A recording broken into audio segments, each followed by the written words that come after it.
Baik, bismillahirrahmanirrahim. Assalamualaikum warahmatullahi wabarakatuh. Sebelumnya terima kasih kepada Ibu yang telah memberikan waktu kepada saya untuk mempresentasikan hasil observasi pada UMKM Kedai Teh Rista. Pada kali ini saya akan menjelaskan analisis tren bisnis dan peluang usaha UMKM Kedai Teh Rista. Next.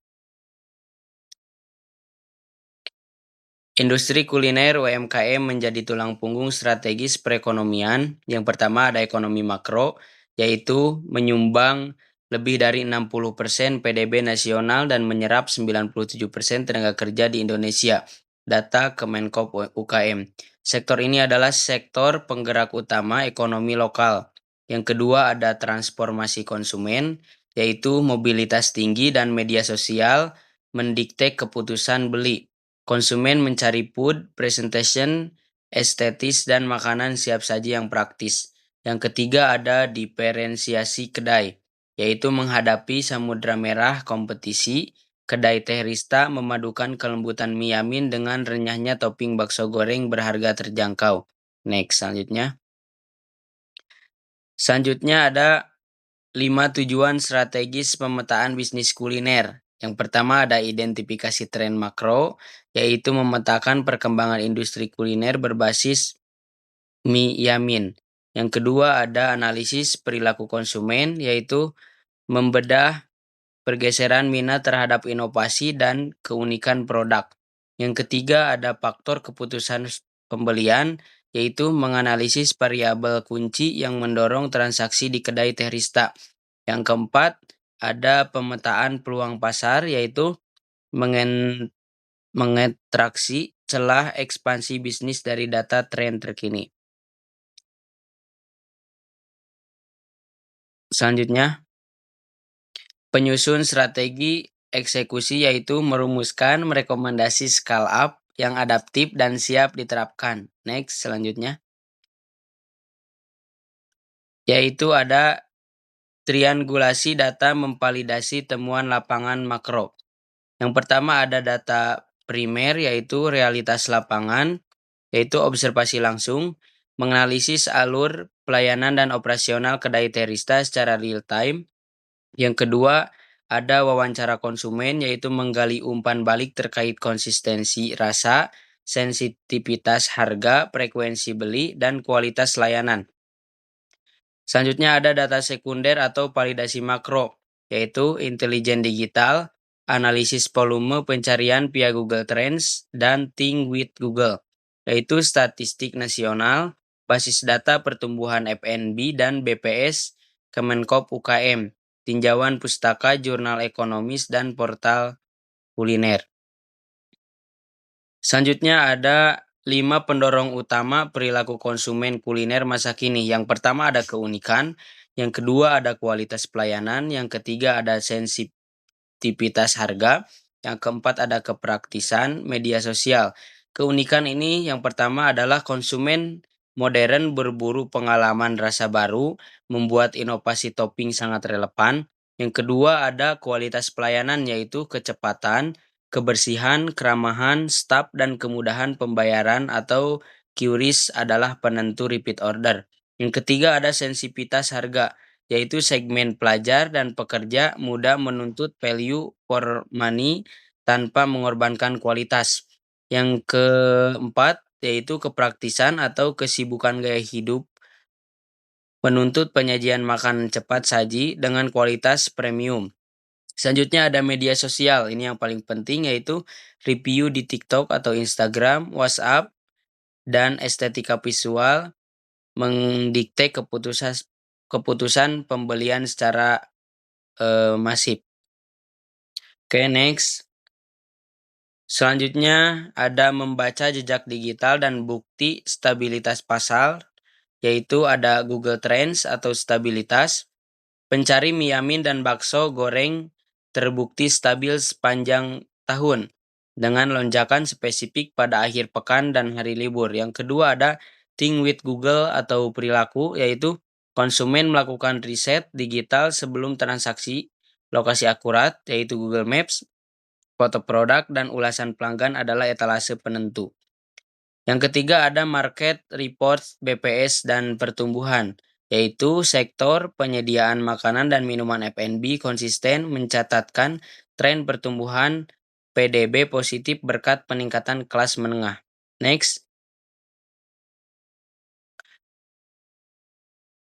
Selanjutnya ada ekstraksi celah peluang ekspansi kedai Terista, yaitu depresiasi tekstur.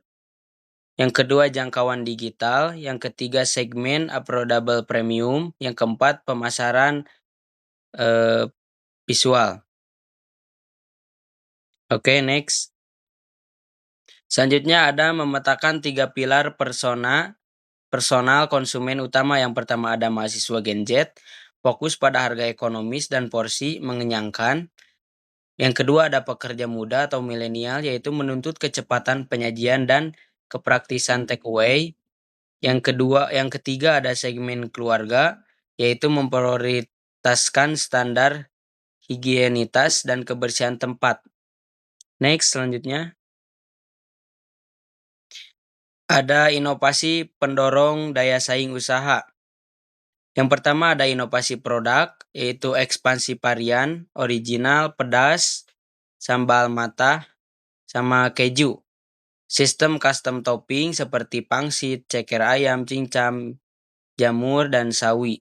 Selanjutnya ada bundling paket hemat untuk menaikkan nilai rata-rata transaksi. Yang kedua ada inovasi pelayanan, yaitu adopsi total pembayaran tersentuh seperti QRIS dan mobile banking.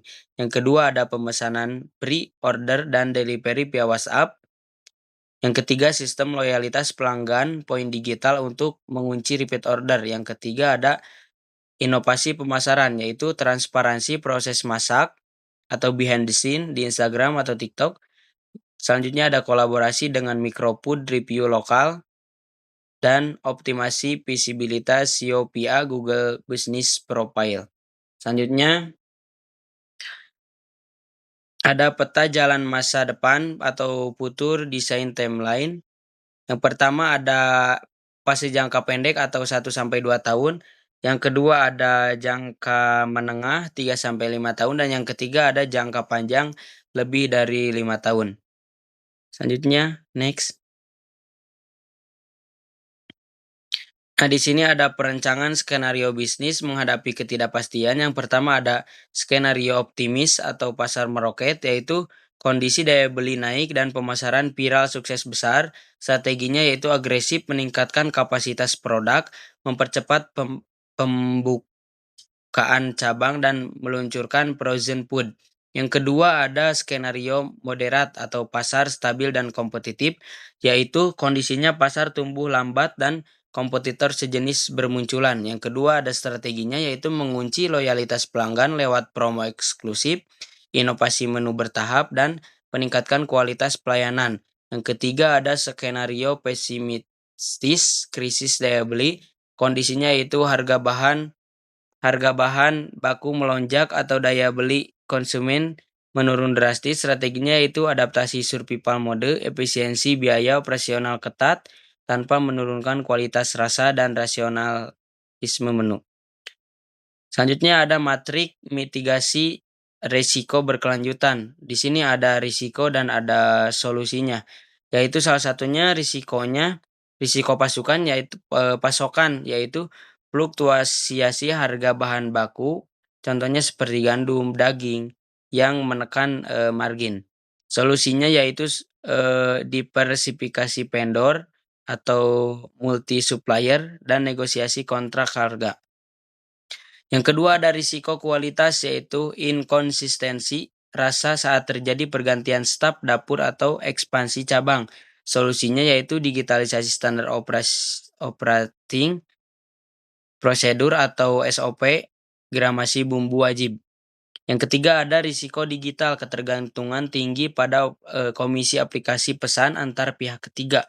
Solusinya yaitu strategi atau menggiring konsumen ke grup WhatsApp untuk pemesanan langsung. Yang terakhir ada risiko arus kas, yaitu kebocoran dana akibat pembukuan manual yang tidak akurat. Selanjutnya ada solusi, yaitu implementasi pencatatan finansial digital via sistem karir atau POS, yaitu modern. Next. Selanjutnya ada sistem sistensis kesimpulan DNA atau skabilitas kriteria. Jadi, resiliensi bisnis dibekali skenario planning dan fleksibilitas untuk, pivot. Model bisnis ini siap bertahan melintasi berbagai cuaca ekonomi. Yang kedua ada katalis digital, yaitu ekosistem penelusuran Google dan